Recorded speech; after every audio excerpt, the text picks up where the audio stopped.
Hello, everyone, and welcome to another live stream on From a Woman to a Leader. I'm your host, Limor Bergman Gross, and I'm happy to have here today Liz Mambo. Wow, Yes, I you knew did that it. I You will. got it. No, that's good. That was great.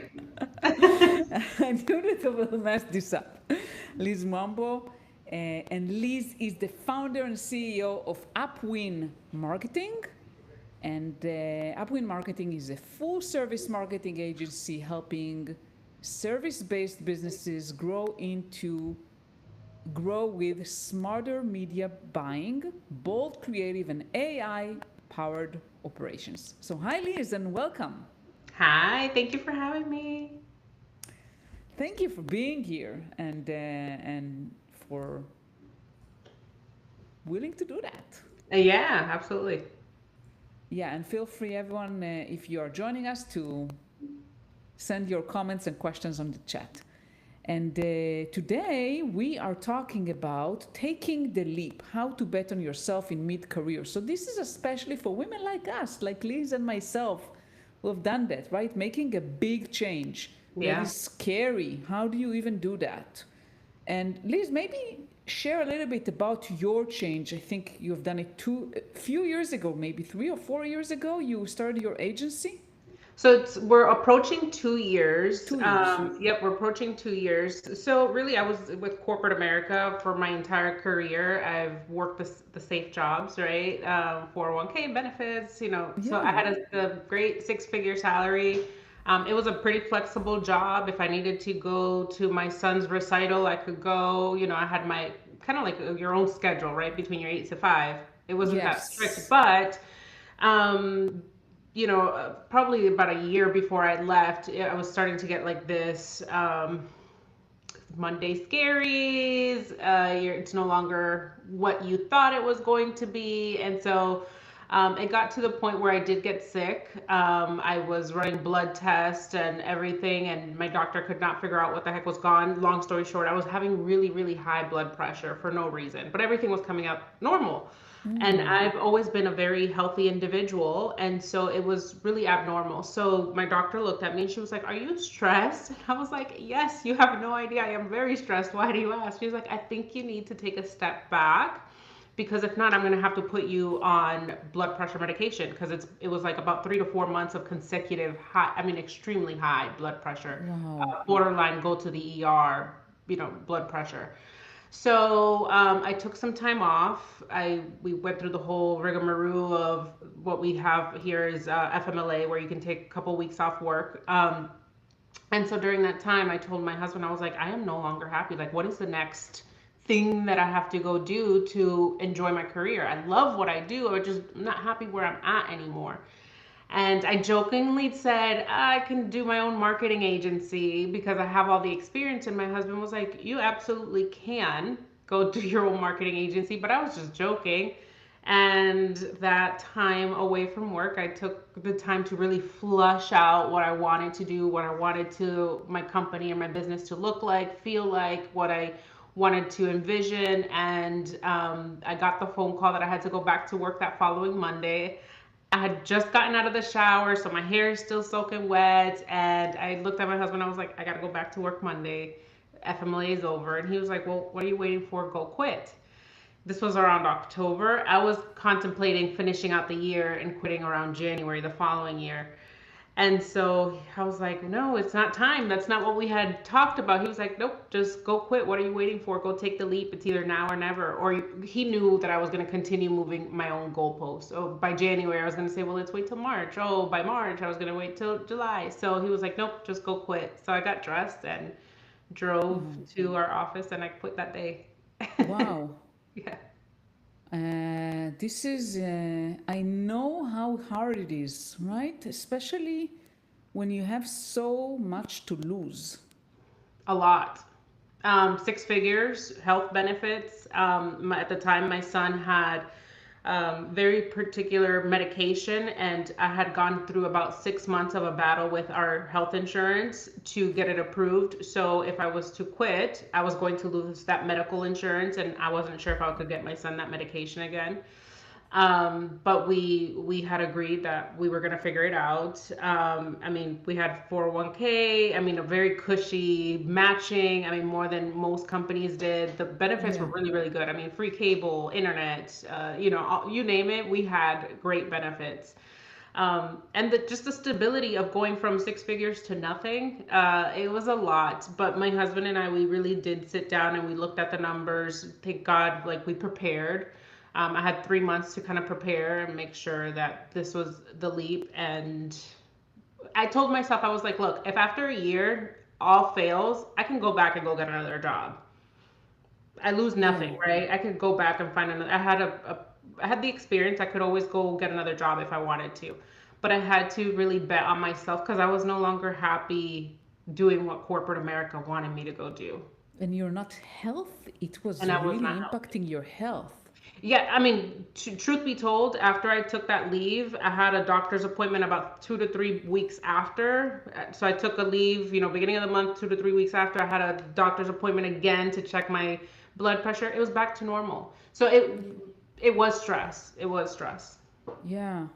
And for women listening to us that maybe are in the similar situation, I mean, I always, I'm always feel a little bit uncomfortable to tell them quit your job just because what Hmm. works for you or for me may not necessarily work. I also quit.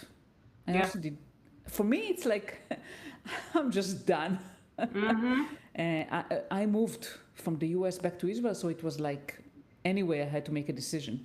Yeah. But for women who are listening to us and they are in a similar situation, like they're in a very, very comfortable job, what would you tell them? I'm a mom and I am a wife first. And I Yeah, spend most of my time at work. I mean, I spend more time where I work than with my own family. So my motto has always been like, I have to be happy where I'm working. If not, it's going to trickle into my life, right? I love to work. I mean, I get joy out of working. And anybody who knows me knows that it's who I am. I cannot just sit still. Um, but when that starts affecting my home life, I know it's time for a change. So even if it's not, hey, let me go quit, I honestly started doing like little hobbies on the side to find joy again because it was just trickling into everything. My husband felt like I wasn't myself anymore. My son could feel like I was always exhausted. I would come yeah, home exhausted. So I was no longer being a good mom. He would just want to go in the pool in our backyard, and that to me was just so exhausting to go out there and be in the pool with my son after the whole day that I had just had at work. So it came to the point where I had to prioritize. And I think for women, we feel guilty if we do, we feel guilty if we don't. So either way, we're going to feel guilty yeah, that's for because, sure. yeah, because society has taught us that, I guess. I don't know where this narrative came from, but do it. Do what's going to make you feel great, but it also spills into everything else that you touch. So I would say look around you and see what else it's affecting. And sometimes it doesn't need to be like, hey, I'm going to go quit tomorrow. Sometimes it's, I'm going to go find a hobby that's going to get me closer to that next step, or I'm going to take a course that's going to take me closer to that next step. And you start seeing that finish line get closer and closer to where you actually do want to be. I wouldn't suggest to just rip the band-aid and go quit without preparation.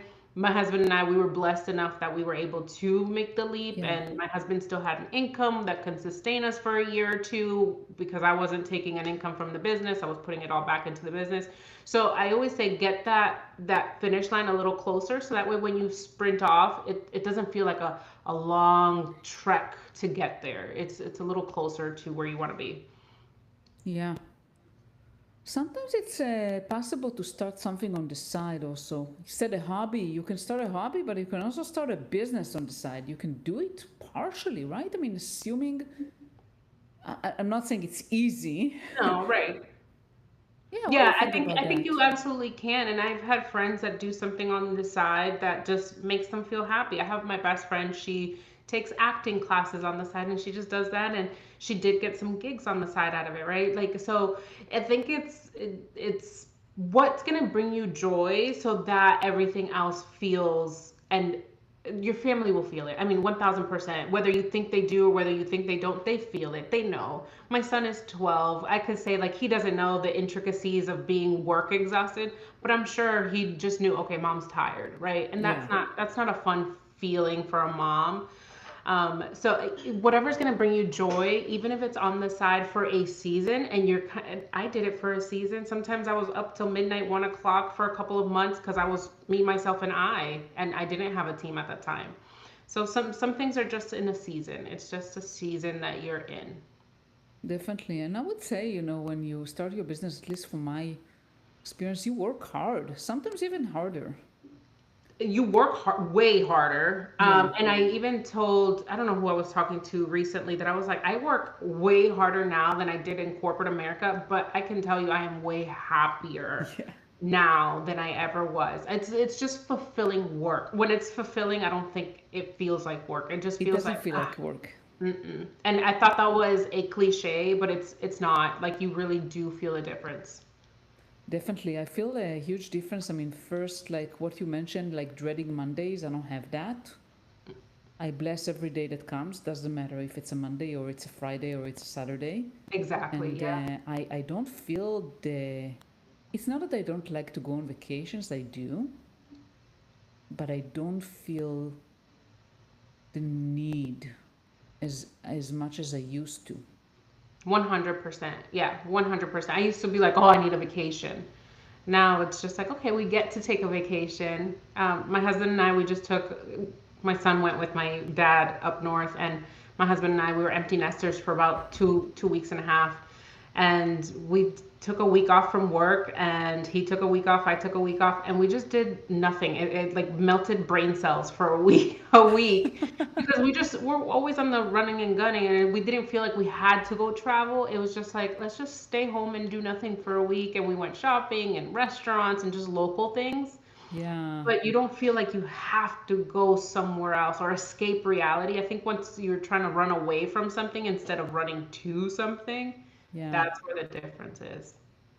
Any tips about, so we call this live, you know, taking the leap, how to bet on yourself. How do you get the courage for, so obviously you had a supporting husband. I have a supporting husband too, so which Yeah. which is very important. Yeah. Sometimes you don't have that, right? Sometimes people around you, and I can share, some people around me thought I'm crazy, that I lost my mind. Have you Same. had that? No, yeah, same. So how do you get it? What helps you to really bet on yourself and stay on course? Because I think that one of the challenges, at least for me, was, especially at the beginning, once I took the leap, how to stay on course, how to, even though it's hard, not give up. Yeah. Um, Even if you don't have like some people don't have a supporting spouse, I think it's about the community that you're in, right? So finding yourself like-minded people, people who have done what you want to go do. I say go find that person that has what you want and go ask them, go pick their brain, ask them for coffee. Most successful people are willing to mentor or at least answer if you're willing to like actually learn, right? I am more than happy to sit down with somebody for coffee to teach them something if I know that they're going to run with it, right? Go pick somebody's brain and go get surrounded by somebody who has what you want, speaks that kind of encouraging language to you because you need to have somebody to speak into your life. The other thing too is I'm big on working in facts and not fear. So even when I did want to quit, my husband and I, we sat down and we flushed out like, hey, this is what the budget would look like without Liz's income. No, we won't be able to take the vacations that we used to have. We won't eat out like we used to eat out, but we can survive, right? Like we're okay. Nothing crazy. We're just gonna cut back a little bit and we're gonna be fine. So seeing numbers and facts and data is like, oh, okay, this is not so scary.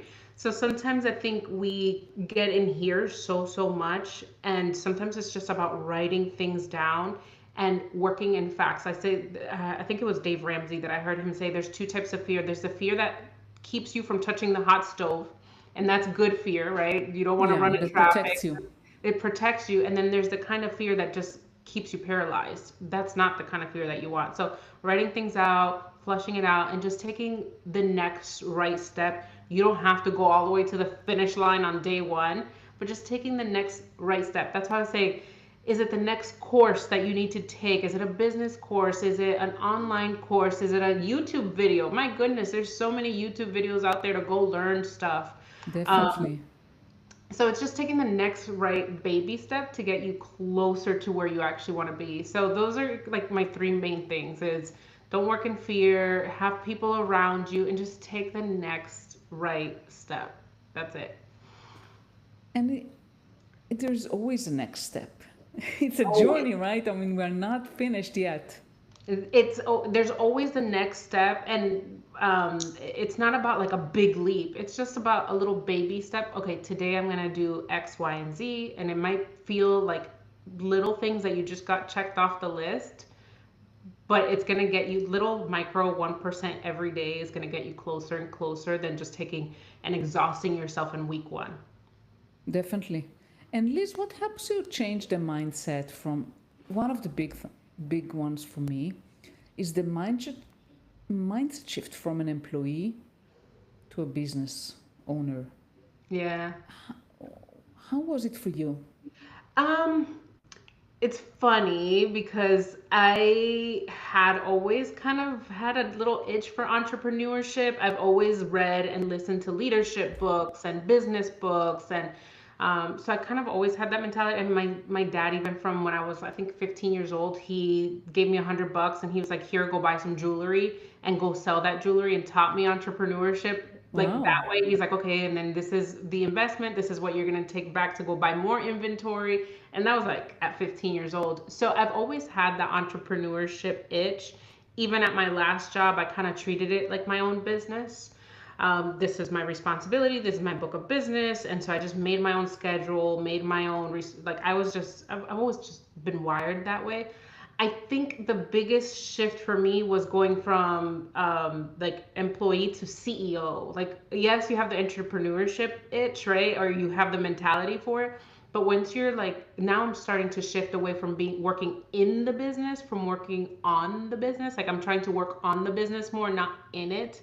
That's been a little bit of a shift because it's me starting to let go and trust that my team can handle it and do it the way that I would. Like my clients are my babies. I love them. I'm so invested in their success.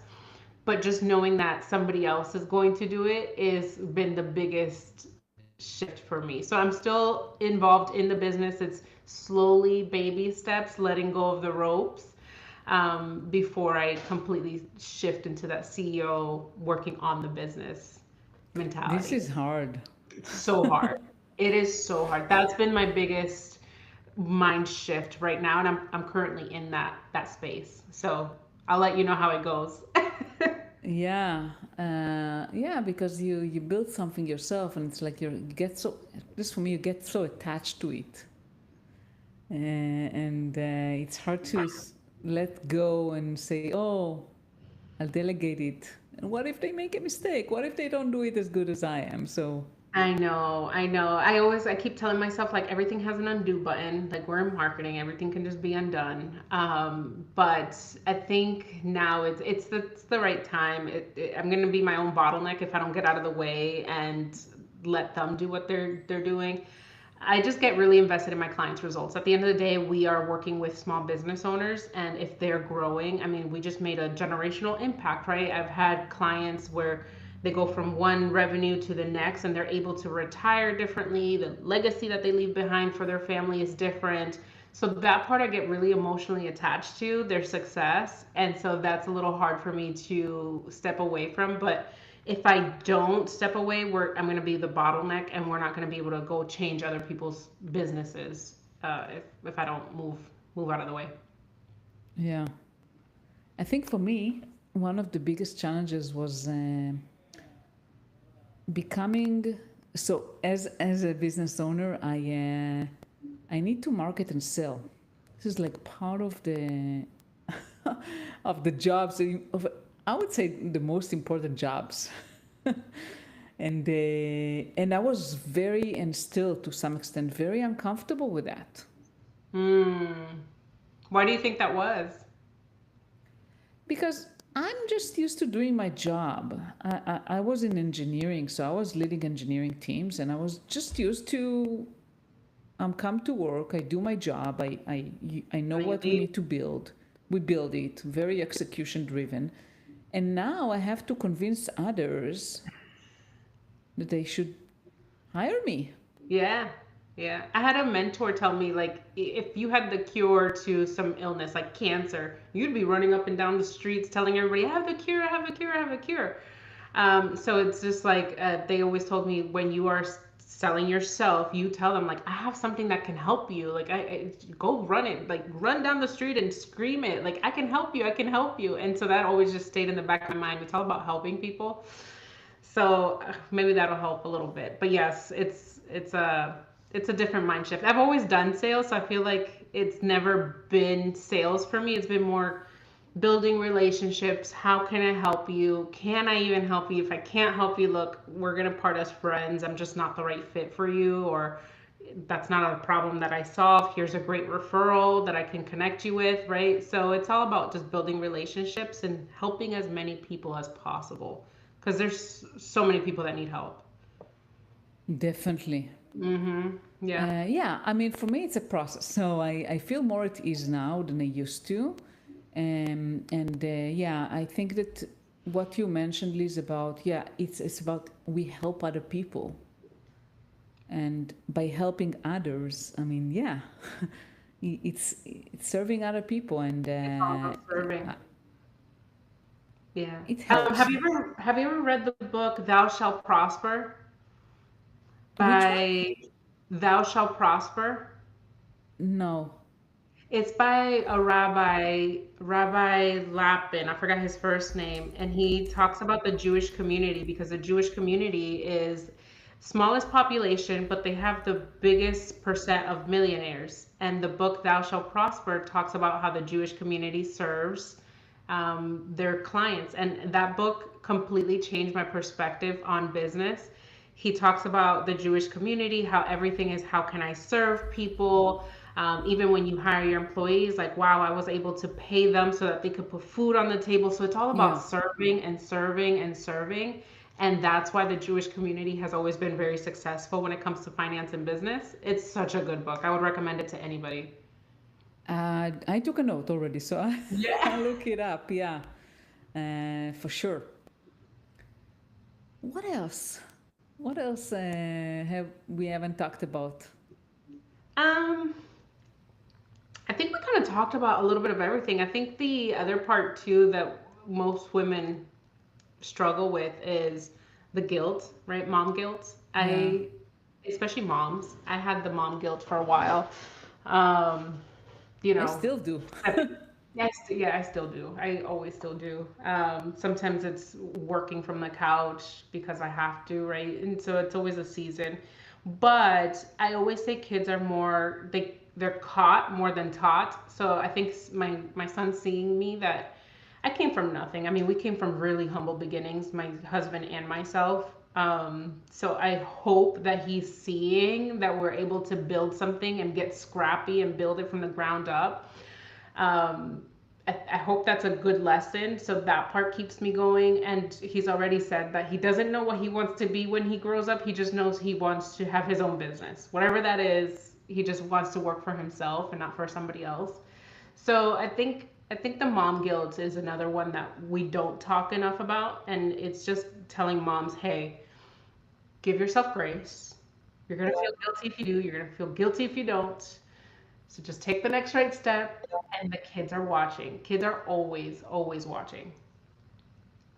Yeah, I had it for many years, especially when my kids were younger. So now they're older. So my oldest is 22, and I have a 19-year-old, and then I have twins. They're 16, and when they were kids and babies, I always carried that guilt because I was always working and working really hard, and I was never at home early. I was never early. I was around not before 6, and I Yeah. had that guilt. Like, but the thing is, the way I look at it. So first of all, there is no one way to be a mom. Mm-mm. every woman, gets to decide Yep. how she want to be present. And Yep. also I would say that it's not, I don't think that what impacts how your kids grow up is if you're at home at 4 or at 6 or whatever it is. I mean, because as you said, Liz, we are role models for our kids. Think Mm-hmm. about your son, and he says, "Oh, I want to have a business," because he sees you and what you've Yeah. been able to create. Yeah. Yeah. Exactly. And that part, I was like, okay, at 5 o'clock, I have to get off. But sometimes it's like he doesn't even know the difference between 5 and 6, right? Like, what's one extra hour or what's one less hour, right? I feel like as long as we're present when we are present, like when we are playing, him and I are playing. When we're watching a movie, him and I are watching a movie, right? So it's like even if it's 1 hour, but it's 1 hour of present time, I think it's way bigger than just like 5 hours of the evening, but it's all scrambled and we're not present. Like even for dinner, sometimes we'll sit around and we'll eat dinner and we'll watch our favorite show together and we laugh and all those kind of things. So it's just like even if it's an hour, just be present for that 1 hour. And I think the kids cherish that so much more. And give yourself grace, man. I feel Yeah, like we're really hard on ourselves. yeah, and also what kids remember are experiences, things you Yes. have done with them. Also, Yep. we remember that too, right, from our childhood. Different things that we've done. Not necessarily it's a fancy thing, but something meaningful that we did. I remember my dad used to take me to across the street to an empty parking lot to go ride my bike. It was just an empty parking lot and we just rode our bike. Like that to me, I still remember that very vividly. Or in the evenings we used to go because we used to live in Puerto Rico, we used to just go to the beach. Growing up, we did not have much. We had bamboo sticks and some yarn to go fishing. Like those are the things that I remember. I don't remember dad was working and he got home at 6 or he got home at 5 or he got whatever. Yeah, Mom was working and she got home at this. I don't remember those things. I just remember those experiences. So yes, you're 1,000% spot on. definitely. And I think for me, like having a business, what I really appreciate is the flexibility. So I can choose how I work, and I work hard, Hmm. but for things that are important to me, I make time. Exactly. That you make the time. You make the time for what's important to you. And I don't need to ask permission from anyone but Yes. myself. This was the Yep. thing that drove me crazy. One of the reasons I wanted to leave corporate, because I made a lot of money and I work with great people. It's Hmm. like the work by itself was not bad at all. But what drove me nuts is that I felt I need to ask for Mm. permission to when I get time off, which hours I work. Yes, I have some flexibility, but still, I had to be present at certain hours, and it drove me nuts. And I said, Yeah. I want to be the master of my own kingdom. I want to decide who I work with, when I don't work. That was the most Exactly. important thing for me. Yeah, yeah, exactly. Because you feel some sort of, again, the guilt. I felt the same way. We had the flexibility where if I needed to go to my son's recital, I could. But it was like, okay, I'm only going to spend half an hour here because I'm getting paid, like, and then I'm going to run out and then I'm going to go to the next meeting. So it was like, I would just see my son's part and then I would leave and I would wave to him on the way out and then I'd go because I had a job, right? Versus now I'm like, no, I get to make my own schedule. I let the team know, hey guys, I'm going to be out for like an hour or two, gonna go deal with my son's recital, and then I take my time and I get to be there from beginning to end and just enjoy that time. For sure. Yeah, yeah. Yeah. So my daughter is an artist, and I really enjoy. First of all, when she has an exhibition, I obviously make the time I and love go, that. and I take her to trips in Europe, and I feel blessed. I feel blessed that I'm able to do that. Oh, that is so awesome. My son's a little bit of an artsy, not so much in like art, but he likes music. So Mm. he plays piano, he plays the trumpet now, he's picking up the guitar. So yes, I'm with it. You're gonna have to send me some of her art. I Show me some will. I pictures. will. Yeah, Wow, that's awesome. Liz, it's been incredible talking to you. So, any last word of wisdom for the women listening to us? Take the next right step and give yourself some grace. Those are the two things that I'm like, hold on to those two things. Love it. Take the next step and give yourself some grace. Incredible. And where our listeners can find you, Liz? Yeah, so I'm on LinkedIn. I love connecting with people on LinkedIn. Feel free to send me a message. We can have a virtual coffee. You can also visit our website at upwindmarketing.com, and that's spelled UPWYNN marketing.com. My email's on there. You can put some time on my calendar as well. Happy to chat with other women. Wonderful. Thank you so much, Liz. It's been a pleasure.